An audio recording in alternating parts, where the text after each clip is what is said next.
الحمد للہ والصلاة والسلام علی رسول اللہ اما بعد اعوذ باللہ من الشیطان الرجیم بسم اللہ الرحمن الرحیم یرفع اللہ الذین آمنوا منکم والذین اوتوا العلم درجات صدق اللہ العظیم۔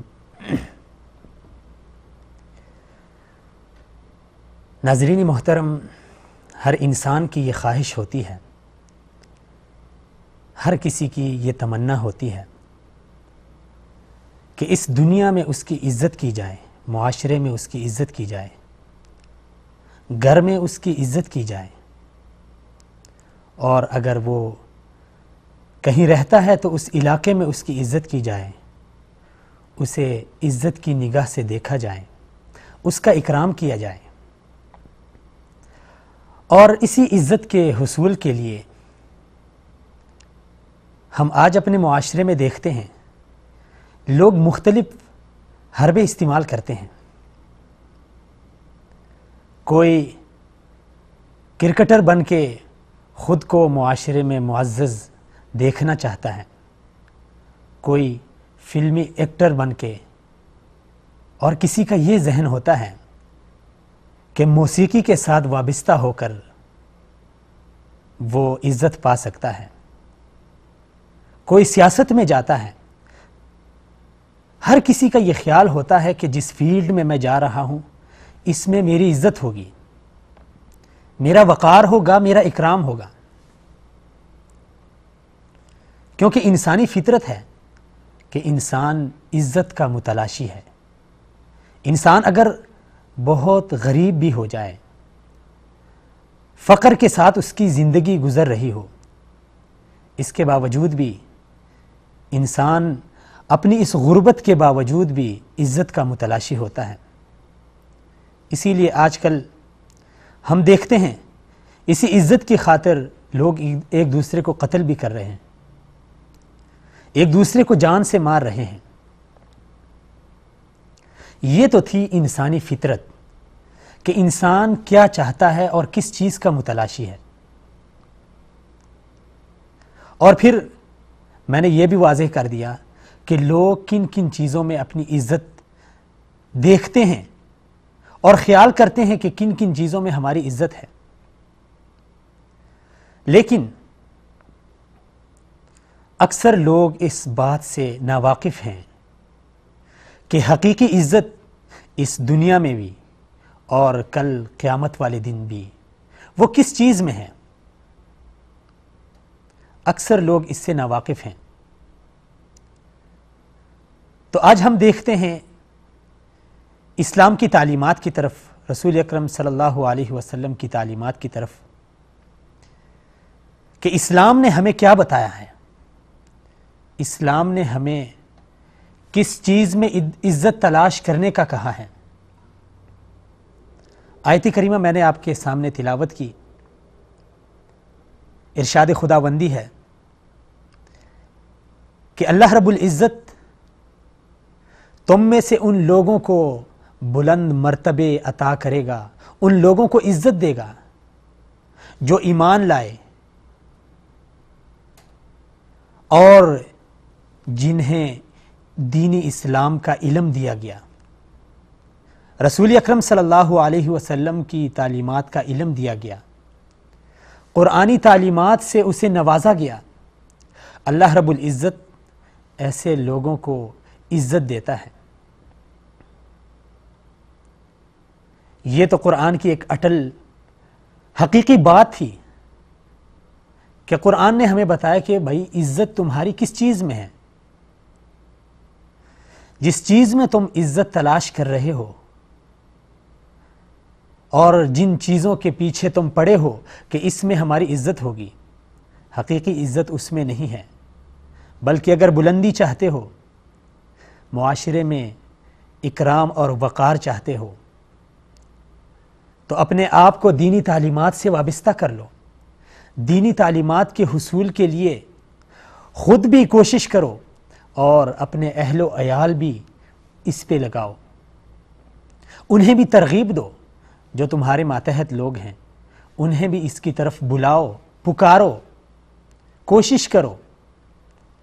اور جو لوگ اس کام سے وابستہ ہیں ان کے ساتھ تعاون کرو، عزت اس میں ہے۔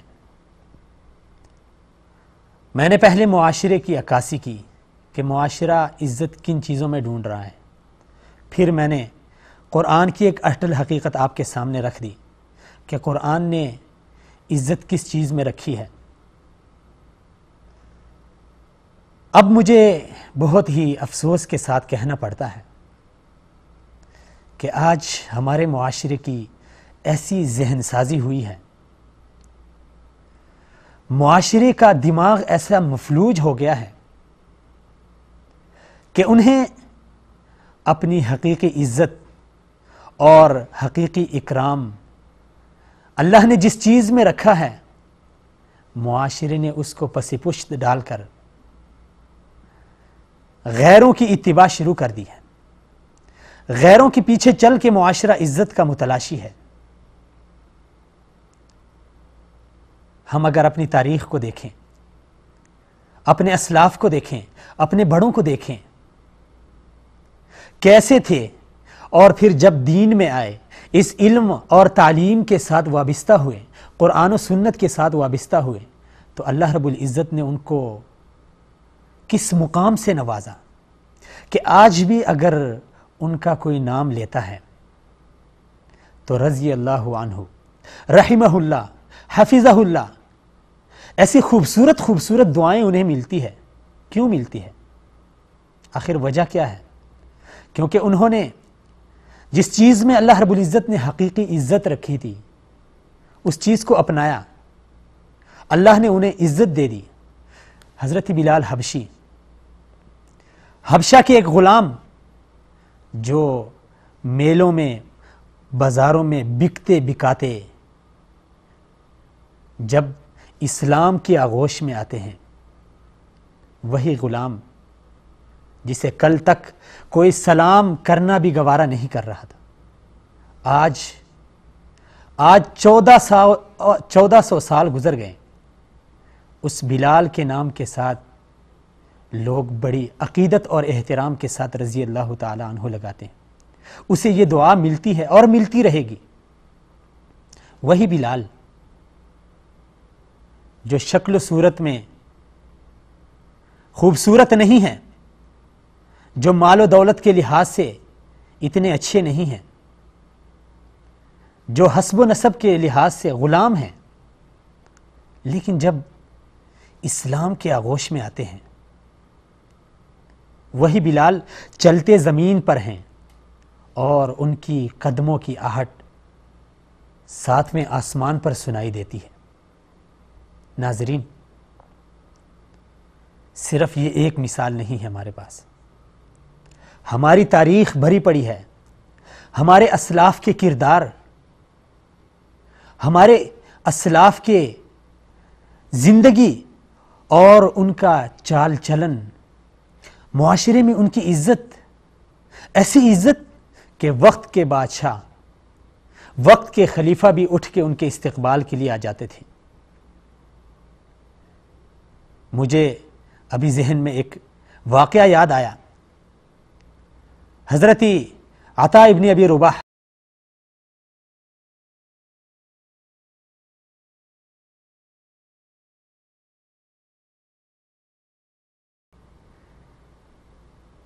اگر چہرے کی طرف دیکھا جائے تو ناک ان کا بڑا، موٹے موٹے ہونٹ، لیکن اس دین اور اسلام اور اس قرآن و سنت کی تعلیمات نے انہیں اتنی عزت دی، جس طرح اللہ رب العزت نے فرمایا تھا کہ یرفع اللہ الذین آمنوا منکم، کہ تم میں سے اللہ رب العزت بلند مرتبے اس شخص کو دے گا جو ایمان لائے اور اسے علم سے نوازا گیا۔ یہی عطا ابن ابی رباح جب خلیفہ وقت ہشام ابن عبد الملک کے دربار میں جاتے ہیں، جب دروازے پہ جاتے ہیں، اجازت طلب کرتے ہیں، وہ شخص جا کے جو گیٹ پہ چوکیدار کھڑا رہتا ہے، اس نے جا کے خلیفہ وقت کو بتایا کہ بلال عطا ابن ابی رباح آئے ہوئے ہیں۔ خلیفہ نے بڑی عزت کے ساتھ کہا کہ انہیں آنے دو، اجازت دو کہ اندر آ جائیں، اور خود اٹھ کے ان کے استقبال کے لیے چلے گئے۔ انہیں اپنے ساتھ لا کر شاہی کرسی پہ بٹھا دیا۔ جب بات چل پڑی تو یہی عطا ابن ابی رباح خلیفہ وقت سے کہنے لگے، امیر المؤمنین، جو اہل مکہ اور مدینہ ہیں یہ اللہ والے لوگ ہیں، نیک لوگ ہیں، آپ نے جو ان کے اوپر ٹیکس مقرر کیا ہے اسے معاف کر دیں، اور ان کو جو آپ مراعات دے رہے ہیں اس میں آپ کچھ اضافہ کر دیں۔ خلیفہ وقت نے کہا ٹھیک ہے، ہو گیا۔ اپنے رجسٹرار کو کہا کہ بھائی یہ کام کر دو۔ اسی وقت حکم جاری ہوا۔ پھر کہنے لگے، امیر المؤمنین، جو ہمارے مجاہد ہیں، ہمارے سپاہی ہیں، جو ملک کی سرحدوں پہ پہرے دے رہے ہیں، ان کی مراعات میں کچھ اضافہ کرو، کیونکہ وہ اپنی جان لڑا کر ہماری حفاظت کرتے ہیں۔ خلیفہ وقت نے کہا ٹھیک ہے، ہو گیا۔ رجسٹرار کو کہا کہ بھائی کر دو۔ پھر کہنے لگے، امیر المؤمنین، جو ہماری سلطنت میں مسلمانوں کی خلافت میں ذمہ رہ رہے ہیں، جو غیر مسلم ہیں، ان کے ٹیکس میں کچھ تخفیف کرو، وہ بیچارے اتنا ٹیکس نہیں دے سکتے، آپ اس میں سے کچھ تخفیف کرو۔ کہا ہو گیا۔ رجسٹرار کو حکم دیا کہ بھائی کر دو۔ اسی وقت سب کچھ ہو گیا۔ چوتھی بار میں اس اللہ والے نے خلیفہ کو مخاطب کرتے ہوئے کہا، ہشام، اللہ سے ڈرو، اس دنیا میں اکیلے آئے تھے تم، اور اکیلے جاؤ گے خدا، اور کل قیامت والے دن اللہ کے سامنے اکیلے تمہیں پیش ہونا ہے، اسی لیے اللہ سے ڈرتے رہو۔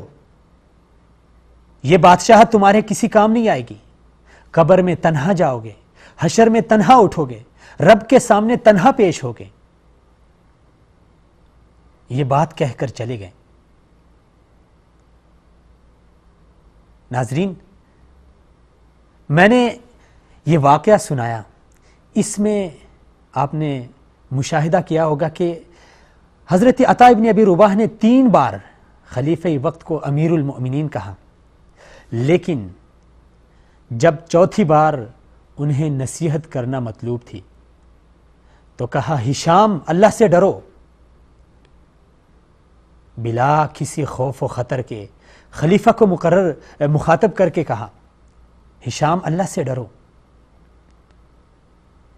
دوسری بات، یہ ایک سادے سیدھے پھٹے پرانے کپڑے اور ایک گدھے پہ سوار ہو کے آئے تھے، لیکن ان کی شکل و صورت، ان کا مال و دولت، اگر یہ مالدار ہوتے، شکل و صورت سے خوبصورت ہوتے، تو شاید ان کی اتنی عزت نہ ہوتی، لیکن اللہ رب العزت نے ان کو جو اتنی عزت دی کہ وقت کے خلیفہ اور بادشاہ بھی ان کے استقبال کے لیے اٹھ کھڑے ہوتے ہیں۔ یہ کیوں دی ہے؟ یہی بات تھی کہ اللہ رب العزت نے فرمایا تھا کہ اللہ رب العزت تم میں سے ان لوگوں کو بلند مرتبے دے گا جو ایمان لائیں اور علم کے ساتھ، قرآن و سنت کے ساتھ وابستہ رہیں۔ جب عطا ابن ابی رباح باہر جاتے ہیں، جیسے ہی دروازے سے باہر نکلتے ہیں تو ان کے پیچھے سے خلیفہ کا ایلچی دوڑتا ہوا آتا ہے، ایک لفافہ ان کے ہاتھ میں تھما دیتا ہے، ایک تھیلا تھما دیتا ہے۔ پوچھا یہ کیا ہے؟ کہا حضرت، یہ خلیفہ وقت نے آپ کے لیے تحفہ بھیجا ہے، یہ تحفہ قبول کر لیجئے۔ اللہ اکبر۔ اللہ والوں کی عادتیں بھی ہمارے لیے، ان کے اقوال، ان کے کردار، ان کی خودداری، یہ سب ہمارے لیے آئیڈیل ہیں، نمونہ ہیں۔ کہا اس کو، خلیفہ کو واپس کر دو۔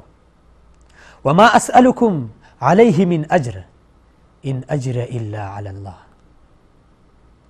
خلیفہ کو کہو کہ جو میں نے تمہیں باتیں سنائی رعایا کے متعلق، عوام سے متعلق جو میں نے سفارشیں کی، اور پھر جو میں نے آپ کو نصیحت کی ہے، یہ میں نے اسی لیے نہیں کی کہ آپ مجھے پیسے دے دیں، آپ مجھے سونا دے دیں، آپ مجھے چاندی دے دیں، آپ مجھے کوئی عہدہ دے دیں، بلکہ یہ میں نے اس لیے کی ہے کہ میرا رب مجھ سے راضی ہو جائے۔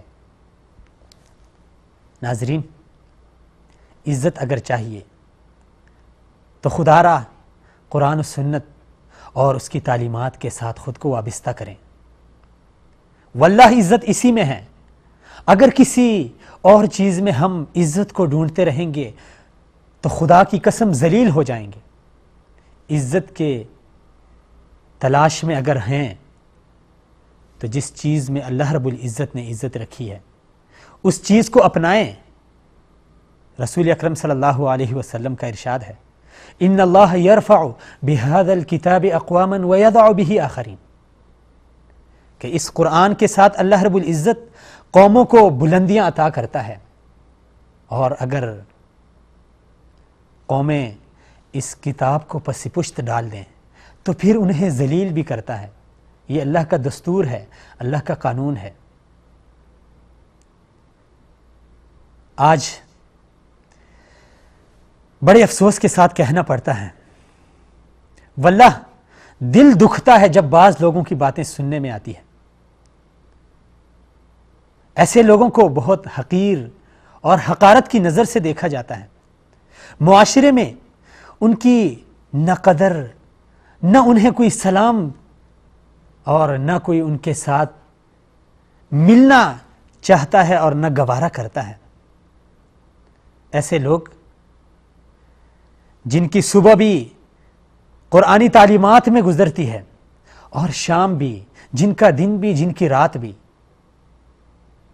جو چٹائیوں پر بیٹھ کر، مسجد کی صفوں میں بیٹھ کر، مسجدوں میں بیٹھ کر، مدرسوں میں بیٹھ کر سارا دن ساری رات اللہ اور رسول کی باتیں کرتے ہیں، ایسے لوگوں کو آج ہمارا معاشرہ، عزت تو درکنار، ان کو عزت دی ہے، اللہ نے دی ہے، معاشرہ ان کی عزت کرے یا نہ کرے، انہیں اللہ نے عزت دی ہے، کوئی مانے یا نہ مانے، کوئی لاکھ سر پیٹے، اللہ نے انہیں عزت دی ہے۔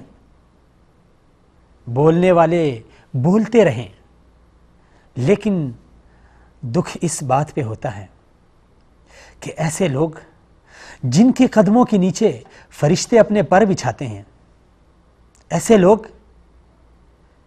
جن کی مغفرت کے لیے سمندر میں مچھلیاں اور زمین کے اندر چونٹیاں، آسمان کے ستارے اور اللہ رب العزت کی طرح طرح کی مخلوق ان کی مغفرت کے لیے بخشش کی دعائیں کرتے ہیں، ایسے لوگ جو جب کبھی مجلس میں بیٹھتے ہیں تو انہیں رحمت کے فرشتے گھیر لیتے ہیں، ایسے لوگوں کو آج ہمارا معاشرہ کیسے کیسے القابات سے نواز رہا ہے۔ بڑے ہی افسوس کے ساتھ کہنا پڑتا ہے، واللہ دکھ ہوتا ہے۔ ایک طرف تو خوشی ہوتی ہے ایسے لوگوں پر جو لوگوں کی بات سن کر، جو لوگوں کے طرح طرح کے الزامات سن کر بھی اپنے مشن کو جاری رکھے ہوئے ہیں۔ ایسے لوگوں کو سلام ہے، ایسے بچوں کو سلام ہے، ایسے جوانوں کو سلام ہے، ایسے والدین کو سلام ہے جو معاشرے کے طرح طرح کے الزامات کو پس پشت ڈال کر، جنہوں نے اپنے بچوں کو قرآن و حدیث کی تعلیمات سے وابستہ رکھا۔ لیکن میری درخواست ہے معاشرے کے ان دانشوروں کو، ان پڑھے لکھے جاہلوں کو جو سٹیج پہ کھڑے ہو کر، جو کیمرے کے سامنے بیٹھ کر ایسے اللہ والوں پر طرح طرح کے الزامات لگا رہے ہیں، کبھی انہیں دہشت گرد اور کبھی انہیں تخریب کار اور کبھی انہیں ظالمان کہہ کر واللہ دکھ ہوتا ہے، ایسے لوگوں پر دکھ ہوتا ہے، ان کی باتوں پر دکھ ہوتا ہے، ان کے نظریات اور ان کے عقائد پر دکھ ہوتا ہے۔ ان کو تو خرید لیا ہے مغرب نے، یہود و نصارہ نے ان کے دماغ کو مفلوج بنا رکھا ہے، لیکن اس کا یہ مطلب تو نہیں کہ آپ اپنے معاشرے پر، اپنے دین کے محافظوں پر برس پڑیں، ان کے لیے طوفان بن جائیں۔ اگر آپ کو اللہ نے اتنی سہولت دی ہے کہ آپ سٹیج پہ کھڑے ہوتے ہیں، آپ کیمرے کے سامنے بیٹھتے ہیں، تو بجائے اس کے کہ آپ ایسے لوگوں کا دفاع کریں، ایسے لوگوں کو ان کی حوصلہ افزائی کریں، بجائے اس کے آپ ان کے اوپر طرح طرح کے الزامات لگا رہے ہیں۔ تو میری درخواست ہے ایسے دانشوروں سے، ایسے پڑھے لکھے ان پڑھوں سے جو قرآن اور قرآن و سنت کے حقائق کو پس پشت ڈال کر عزت چاہتے ہیں مغربی کلچر میں، اسلام کو حقارت کی نظر سے دیکھ کر، اسلام اور اسلام پسندوں کے اوپر الزامات لگا کر جو عزت کے متلاشی ہیں، انہیں چاہیے کہ اپنے اس نظریے پہ نظر ثانی کریں۔ اور میری درخواست ہے ایسے لوگوں سے جو اللہ رب العزت کے دین کے ساتھ وابستہ ہیں، اللہ رب العزت انہیں عزت سے نوازے، اور جو وعدہ اللہ نے کیا تھا انشاءاللہ اللہ اپنا وعدہ پورا کرے گا، اور اسلام پھر سے غالب آئے گا، اسلام پسند پھر سے غالب آئیں گے انشاءاللہ الرحمن۔ اللہ سے دعا ہے کہ اللہ ہمیں دینی اسلام کو صحیح معنوں میں سمجھنے کی توفیق عطا فرمائے، اور اللہ رب العزت نے اگر ہمیں کسی نعمت سے نوازا ہے، کسی سہولت سے نوازا ہے، تو ہم اس کا اچھا استعمال کر کے اسے دینی استعمال میں لائیں، بجائے اس کے کہ ہم اسے استعمال کر کے لوگوں کی عزت کو اچھالیں، لوگوں کے عقائد کو اچھالیں، لوگوں کے نظریات کو اچھالیں۔ اللہ سے دعا ہے اللہ ہمیں توفیق دے۔ اقول قولی ھذا استغفر اللہ لی ولکم ولسائر المسلمین فاستغفروہ انہ هو الغفور الرحیم۔